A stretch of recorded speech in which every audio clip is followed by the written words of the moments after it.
Welcome to Deeper Roots Bible Study. We're going to be addressing a very interesting question today regarding a certain aspect of Jesus' resurrection, the ascension, what happened after the resurrection. And the question with this is, was he still a human being when he ascended? A very understandable question, considering we wonder, how can a human being, at least in body, ascend? Where is he going? How could he survive? It makes sense. And in the Bible, there does seem to be some precedence for having a human being ascend with God to a heavenly place without having died.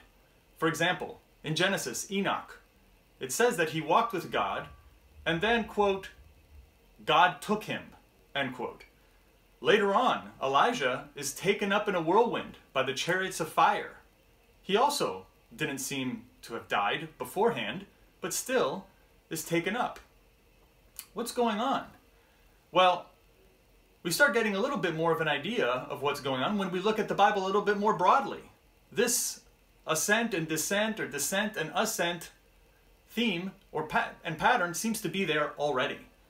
For example, Adam and Eve are in the Garden of Eden, and it's actually on the mountain of God. When they're cast out, they have to descend and enter the plains to live there. Their descendants, Cain, the descendants beyond Cain, the descendants of Seth, they settle in the plains of Shinar and try to what? Ascend.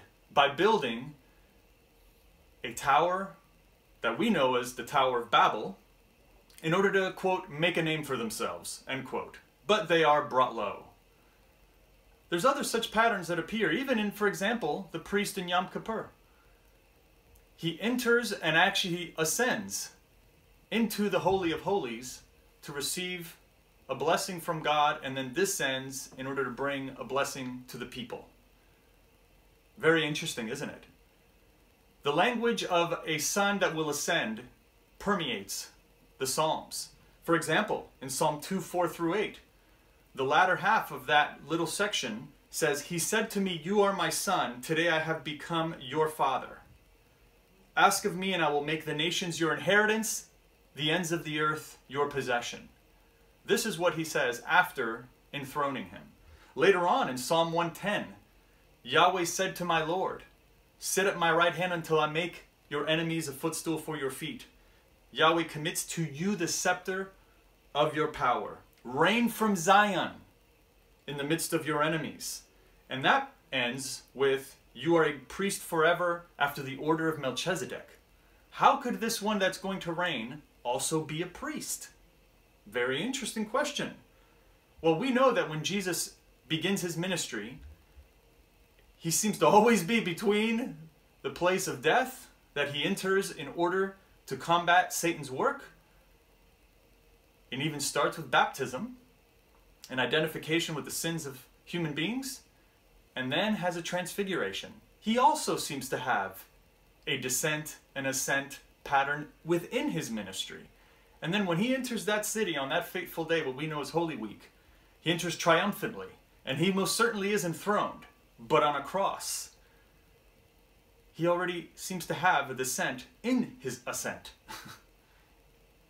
Interesting, isn't it? When he's then at his trial, and in this case I'm thinking of Mark's version, he's asked, Are you the Messiah, the Son of the Blessed One? He answers, I am, and you will see the Son of Man coming on the clouds of heaven. Who is he talking about?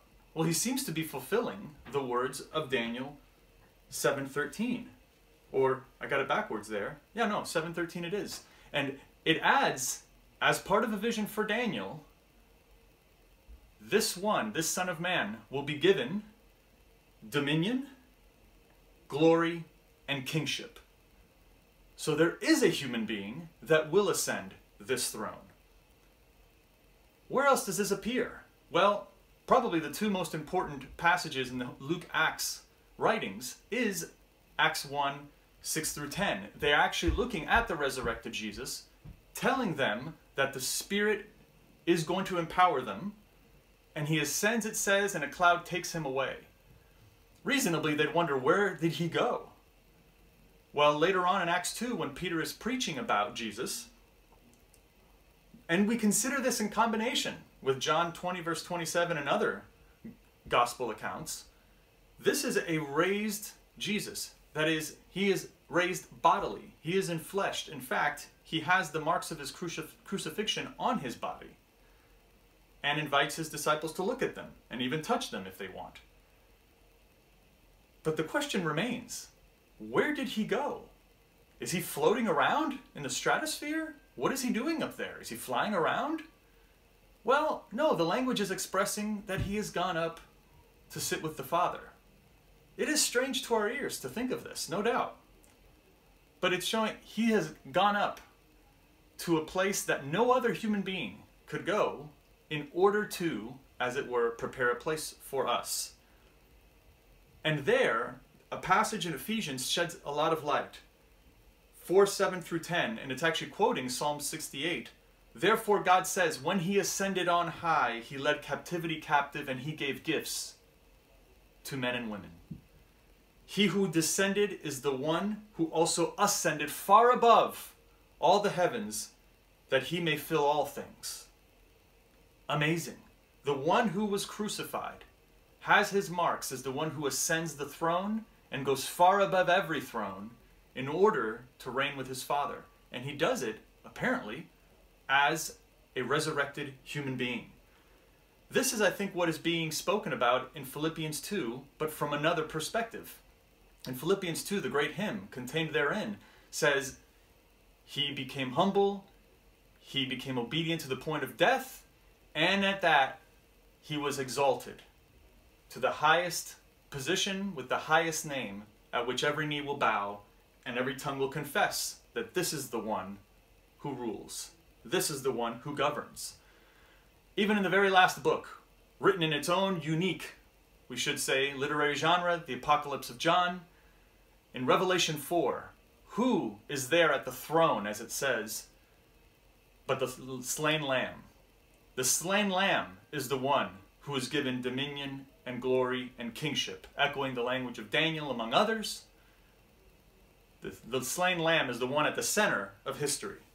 And later on, even in Revelation 11, it says that the kingdom of the world has become the kingdom of our Lord and his Christ, and he will reign. If you remember that one allusion to the priest in the order of Melchizedek, how can this ascended one be both a king, far above every name, and also a priest, one who, as a human being, goes forth into the presence of God for us? And amazingly enough, so many allusions in the letter to the Hebrews testifies to this, just that very thing. Hebrews 8:1, we do have a high priest who sat down at the right hand of the majesty. So when Jesus ascended as a human being, he entered God's heavenly throne. That is, you could say the original, the archetype. And there entered God's presence as a living sacrifice. It's amazing. This Jesus was raised with a body. How does that change your perspective of your faith and the mission of your life? Even the purpose of your life. Jesus was not only resurrected, but he was ascended as a human being to bring us to God and God to us. Ponder that and see you next time.